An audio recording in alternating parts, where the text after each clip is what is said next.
You're listening to Skeptoid. I'm Brian Dunning from Skeptoid.com. The Pentagon's UFO Hunt.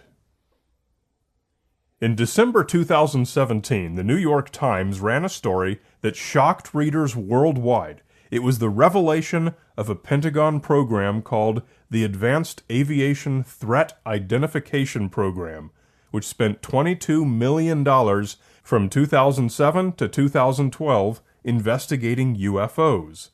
Videos were released showing apparently unexplainable thermal images of maneuvering UFOs taken from U.S. fighter planes. The internet went mad as people embraced what appeared to be government endorsement of actual alien visitation. But then, cooler heads had a chance to look at the reports, and we now view the episode quite differently. For it turns out that this whole program was not so much an official investigation of a genuine phenomenon, so much as it was a singularly successful public relations coup by a group of lifelong UFO believers and promoters of alien visitation and the paranormal. What was reported by the New York Times was that the Advanced Aviation Threat Identification Program, or ATIP, sometimes given as the Advanced Aerospace Threat Identification Program, was the brainchild of Harry Reid, then a senator from Nevada, with support from Senators Daniel Inouye and Ted Stevens, due to their shared concern that UFOs may represent a national security threat, the same reason Project Blue Book ran in the 1950s and 60s, and other similar programs since. The funding was reported to be $22 million over 5 years, with most of it going to Robert Bigelow, a Nevada hotel billionaire and space entrepreneur. The project was run at the Pentagon by a mysterious man named Luis Elizondo. Well, that's all well and good, seems legitimate enough, and bolstered by the very impressive UFO videos, it's understandable how the story captured the attention of news agencies and the public worldwide. But what they probably didn't know was the dubious history of the cast of characters behind ATIP. The central figure was Bigelow, known to NASA for Bigelow Aerospace, but known to the UFO and paranormal communities for Skinwalker Ranch. It's a 480-acre property in Utah, which Bigelow purchased in 1996 after learning stories of paranormal activities said to happen there. Cattle mutilations that he believed were the result of alien experimentation, UFO sightings, ghost lights, and transdimensional and shape-shifting beings. Bigelow had formed a group he called the National Institute for Discovery Science, or NIDSci, a group of parapsychologists and alternative scientists to study telepathy and related phenomena. He moved them all onto Skinwalker Ranch. Bigelow described his position on alien visitation to the TV news program 60 Minutes. Do you believe in aliens? I'm absolutely convinced. That's all there is to it. Do you also believe that UFOs have come to Earth? There has been and is an existing presence, an ET presence. And I spent millions and millions. I probably spent more as an individual than anybody else in the United States has ever spent on this subject. Do you imagine that in our space travels we will encounter other forms of intelligent life? You don't have to go anywhere. You can find it here. Yeah. According to news site Politico's analysis of campaign donation records, Bigelow was a major donor to Harry Reid, his Nevada senator. The two were friends. It was at Bigelow's urging that Reid approached Stevens and Inouye and secured the $22 million, which was then given to Bigelow. It was an odd transaction. First, $22 million over 5 years, about $360,000 per month, accomplishes very little on a governmental scale. Regardless, it's a bit smelly that it was given to a major donor and friend. How Bigelow spent it has not been made public, but what has been released is that many of the people Bigelow employed at NIDSci are the same ones listed as senior researchers for ATIP, such as engineer and parapsychologist Hal Puthoff, one of the people behind Project Stargate, the CIA's failed effort in the 1970s to employ psychic powers for intelligence purposes. Puthoff wrote the proposal to fund ATIP, and used his time there to write 38 papers about his ideas for metaphysical space-time drive systems for spaceships, described by physicists as pure pseudoscience. And now that the ATIP program has ended, many of these same people are still working together, though now under former rock musician Tom DeLonge, who in 2015 founded something he calls the To the Stars Academy, or TTSA.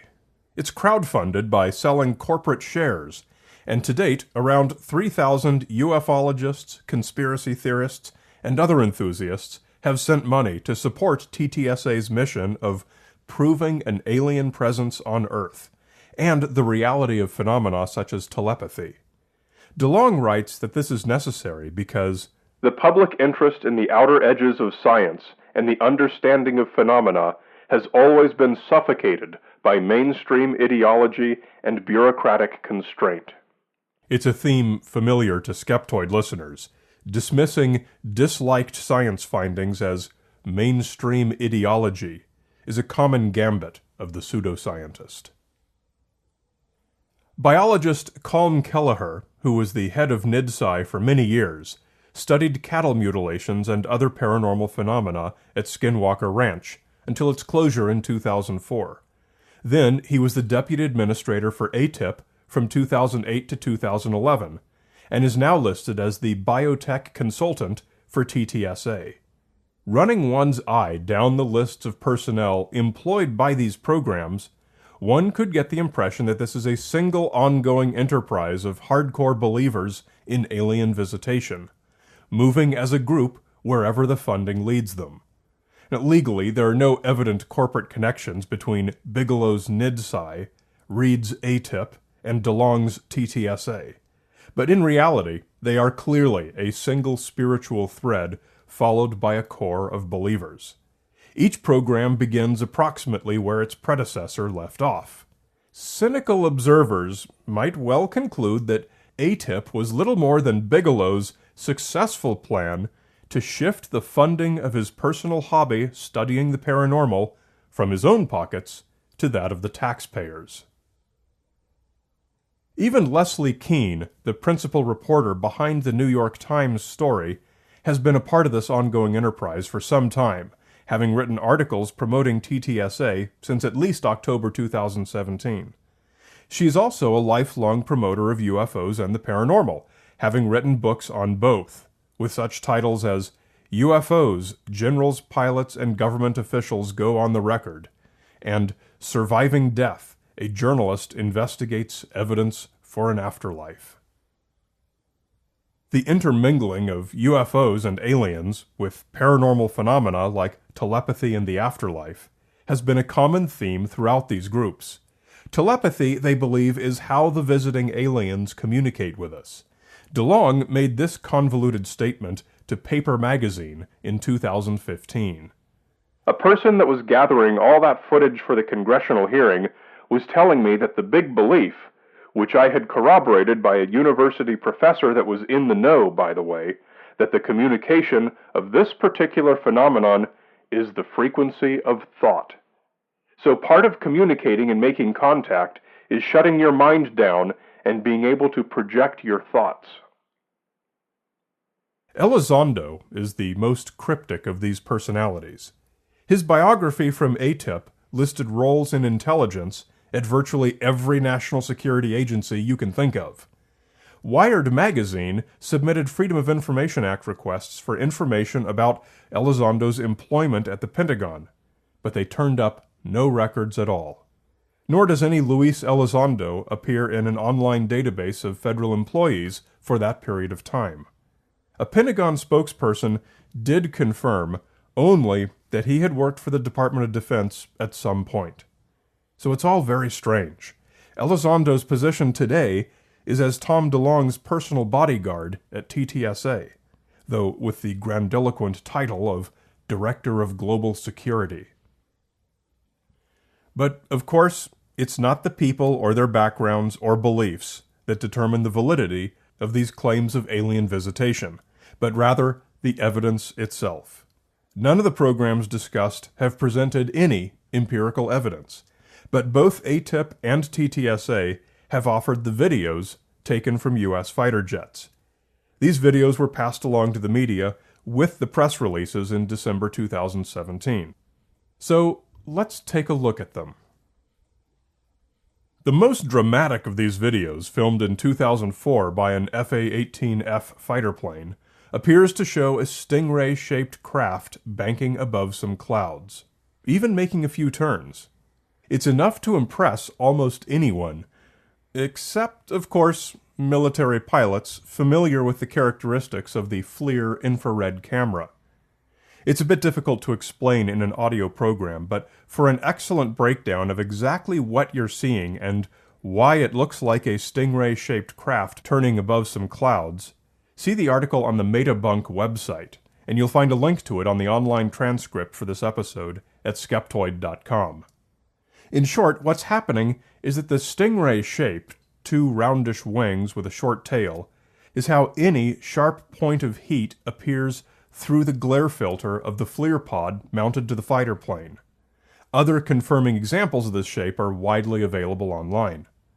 When the craft appears to rotate in the video, these movements correspond to the rotation of the gimbal on which the FLIR turns in response to the airplane's maneuvers. The FLIR camera was looking off to the side, not straight ahead, and the fighter plane was moving past the clouds, while the distant point of heat remained stationary, most likely a commercial jet headed away from the fighter about 15 miles away according to reconstructions. The video was simply an effective combination of two commonplace optical illusions.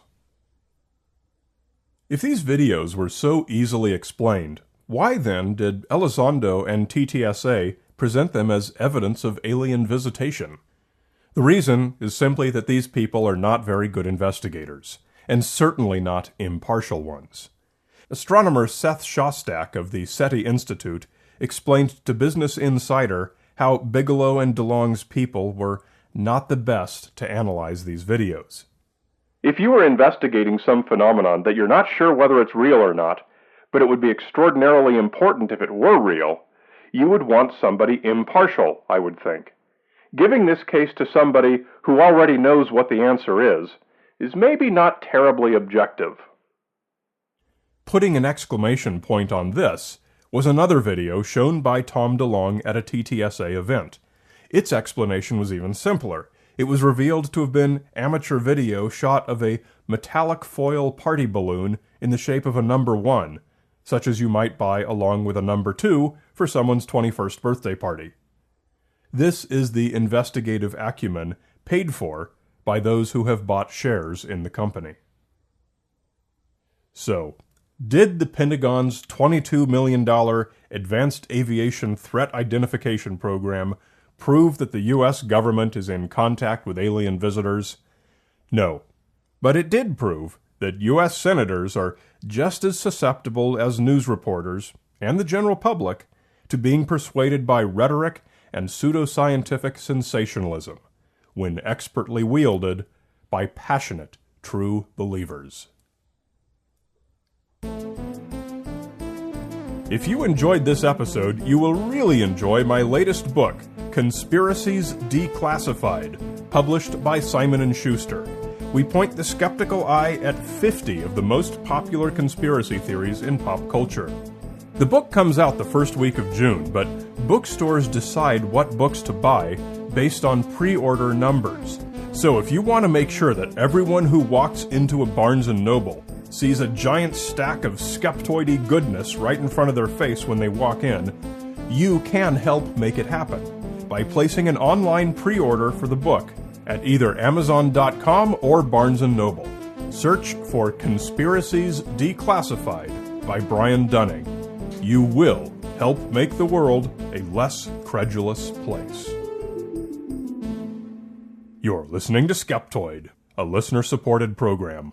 I'm Brian Dunning from Skeptoid.com.